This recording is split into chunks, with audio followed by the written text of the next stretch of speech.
So hi everyone, once again welcome to technical DNA. और guys मैं लक्ष्मण लेकर आ गया आप लोगों के लिए एक और नई वीडियो जहां पे हम सीखेंगे पाइथन में आज फाइल हैंडलिंग का अगला टॉपिक है, that is JSON file handling. और ये जो टॉपिक है और ये जो वीडियो है ये फाइल हैंडलिंग का मॉड्यूल का लास्ट वीडियो होने वाला है, तो प्लीज इसको ध्यान से देखें। और इस वीडियो को देखने से पहले और जो अदर टॉपिक जो हमने कवर कर रखे हैं उन सबको भी देखिएगा जरूर, ठीक है। और स्पेशली जो मैंने सिखाया था बाइनरी फाइल हैंडलिंग उसको तो जरूर से देखिएगा क्योंकि उसके साथ ये बहुत ही ज्यादा लिंक्ड है, ठीक है। तो चलिए शुरू करते हैं। शुरू करने से पहले गाइस एक इंपॉर्टेंट अपडेट, प्लीज आप लोग हमारे व्हाट्सएप चैनल में जुड़ जाइए टेक्निकल डीएनए के, ताकि आप लोगों को लेटेस्ट अपडेट आप लोगों तक पहुंच सके, ठीक है। तो चलिए शुरू करते हैं। Hi everyone, myself Laxman Prasad Mishra, currently studying in IIIT Nagpur, pursuing BTech degree in computer science and engineering with the specialization of data science and analytics. And guys, please subscribe to this channel because you are watching Technical DNA where coding becomes accessible.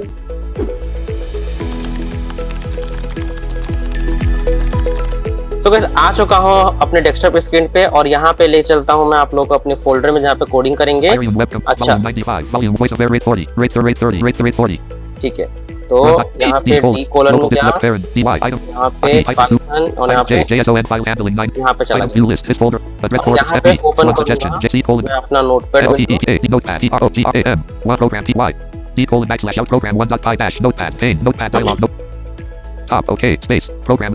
में space 718 C colon backslash D colon back D colon backslash notepad note yes button space program 1 dot okay guys restore unavailable program 1 dot C colon system menu C colon backslash maximize program 1। अब guys बात करते हैं कि what is JSON file handling. Guys JSON file handling देखिए, सबसे पहले हमने सीखा टेक्स्ट फाइल हैंडलिंग।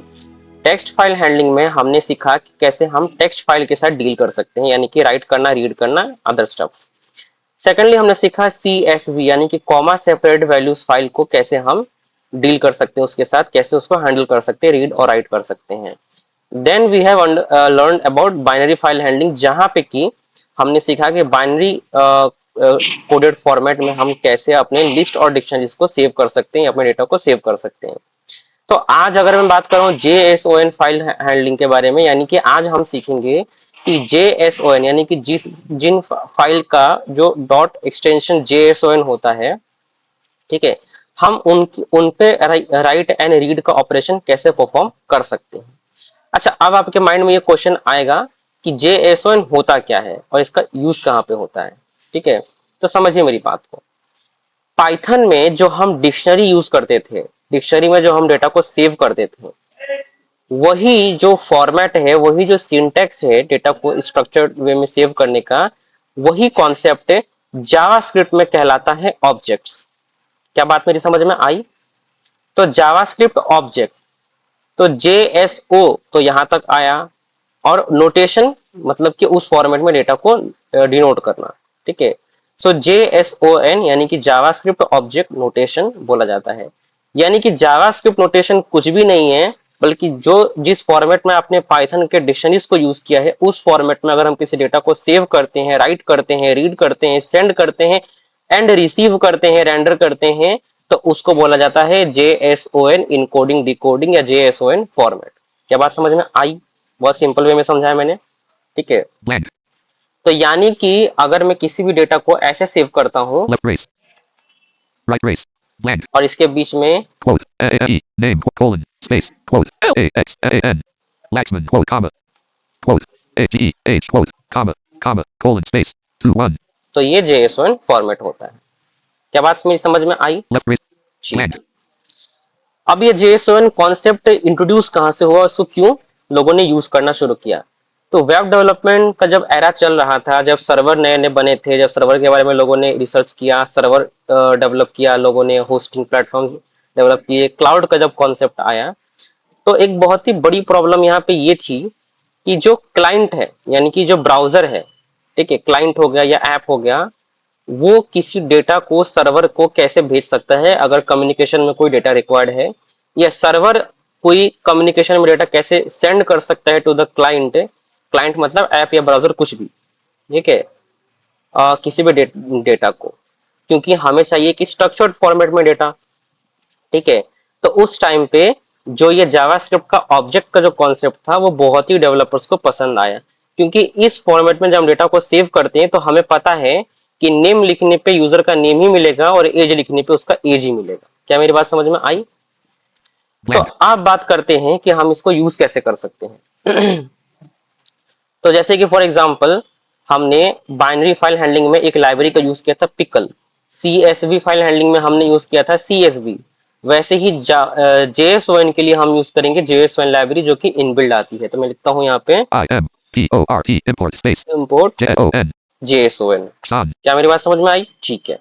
अब मैं यहाँ पे लिखता हूँ file IE file space equals equals space to, OPEN op left parent sorry, left op selected OPEN open left right parent और मैं यहाँ पे quote लिखता हूँ USER user line IO info info dot JON right JSON. parent ठीक है। comma right parent फिर space यहाँ पे लिखता हूँ quote W W, quote यानी कि मुझे फाइल को राइट करना है। blank अब एक वेरिएबल बना लेता हूँ जहां पे कि मेरा डेटा स्टोर्ड रहेगा। तो USER user line IO info space equals space left race right race ठीक है, blank और यहाँ पे quote AE name quote colon space IN PUT input input left function के right हेल्प parent से मैं नेम ले right लेता parent हूँ यहाँ पे। quote तो STR enters enter YR Y0R space Y0R YR yours AE name colon ठीक है, quote carrot return comma comma, quote name quote colon input left parent quote enter your name colon quote right parent blank फिर यहाँ पे quote AGE age colon quote colon space और यहाँ पे लिखता हूँ INT in right parent INPUT in right parent quote ESTR enter space YUR your space AGE age colon ठीक है। इस तरीके से मैंने कर दिया। right race अब इस तरीके से नेम और मुझे एज मिल जाएगा। अब इस डेटा को मुझे राइट करना है फाइल के अंदर। तो मुझे जेएसओएन लाइब्रेरी मेरे पास है। अब ये जो जेएसओएन लाइब्रेरी है ना, इसके अंदर 4 अलग अलग मेथड हैं। Method number 1 dump. जो डंप मेथड है ये रिस्पॉन्सिबल है किसी भी जेएसओएन ऑब्जेक्ट को किसी .json फाइल में राइट करने के लिए। लोड मेथड रिस्पॉन्सिबल है कि किसी भी फाइल के अंदर अगर JSON और डेटा है तो उसको वेरिएबल में स्टोर कराने के लिए या रिटर्न कराने के लिए गेट करने में। डंप एस रिस्पॉन्सिबल है कि अगर आपके पास कोई डिक्शनरी है पाइथन में तो उस डिक्शनरी को या उस JSON को फॉर्मेट डेटा को आप स्ट्रिंग में कन्वर्ट करें। स्ट्रिंग में कन्वर्ट करना क्यों जरूरी है?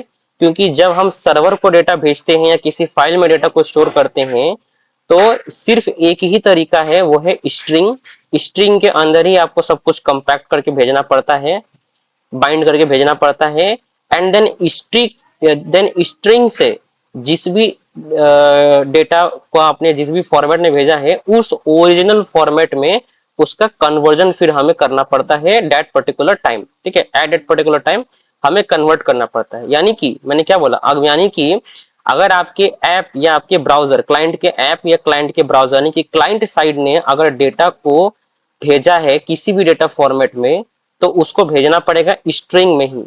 देन सर्वर पे जो स्क्रिप्ट पड़ी हुई है उस स्क्रिप्ट का काम होगा कि उस डेटा को इनकोड करके डिकोड करके स्ट्रिंग से ओरिजिनल डेटा फॉर्मेट में और देन क्या कहते हैं उसको रीड करना एंड उस पर प्रोसेस करना। एंड जब सर्वर डेटा वापस सेंड करेगा सेंड बैक करेगा तो भी सेम रूल फॉलो होगा। ठीक है, तो डंप एस इस काम में आता है। लोड एस इस काम में आता है कि अगर आपके पास ऑलरेडी कोई डेटा ऐसा आ रखा है जो स्ट्रिंग में है बट आपको उसको जेएसओएन में यानी कि उसके ओरिजिनल डेटा फॉर्मेट में कन्वर्ट करना है तो लोड एस काम आता है। क्या मेरी बात समझ में आई? ठीक है, तो अब मैं यहाँ पे लिखूंगा पिकल, सॉरी पिकल नहीं, JSON dump. dump left parent right parent अब यहाँ पे पहला जो पैरामीटर है वो है user info, user line IO यानी कि वो डेटा जो आप राइट करना चाहते हैं फाइल में। info comma space दूसरा पैरामीटर है फाइल, FILE यानी कि जिस फाइल में आपको राइट करना है। file comma तीसरा पैरामीटर है इंडेंट, INDENT indent equals 4 जो कि एक ऑप्शनल पैरामीटर है। blank अब ये क्यों लिखा मैं आपको सेव करता हूँ फिर दिखाता हूँ। तो लिखता Python Pythons PROGRAM 1 program 1 PY enter करता हूँ enter your name colon Laxman, LAXAN enter your age colon 21 enter करता हूँ D colon backslash L2 coding तो फाइल जो है मेरी राइट हो गई है। अब इसको चेक करने के लिए LTEAD notepad USER user line IO info JON the user line info dot dash notepad text editor dot और यहाँ पे देखिए मेरी फाइल आ गई। Left brace. Left brace, Quote name, quote colon, quote Laxman, quote. Quote H, quote colon, 21. लेकिन Left brace. यहाँ पे देखिए Left brace. ये left brace, Carriage return. Carriage return यानी कि लाइन ब्रेक, उसके बाद Space, space, space, 4 स्पेस के बाद space. Quote. मेरे पास क्या कहते हैं यहाँ पे शुरू हो रहा है। यानी कि लेफ्ट ब्रेस और राइट ब्रेस के अंदर जितने भी मेरे पास कंटेंट है उनके लेफ्ट साइड में 4 स्पेसेस की इंडेंटेशन यहाँ पे ऐड हो गई।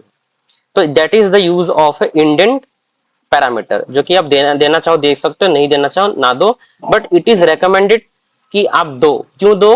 ताकि जब इस फाइल को ओपन करके कोई पढ़ना चाहे डेटा को तो पढ़ सके इजीली। क्या मेरी बात समझ में आई?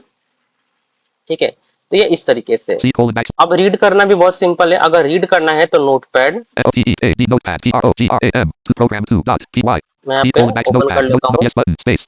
Program. Restore on the program. Blank. और मैं यहाँ पे अगेन इंपोर्ट करता हूँ I-M-P-O-R-T import. J-O-N.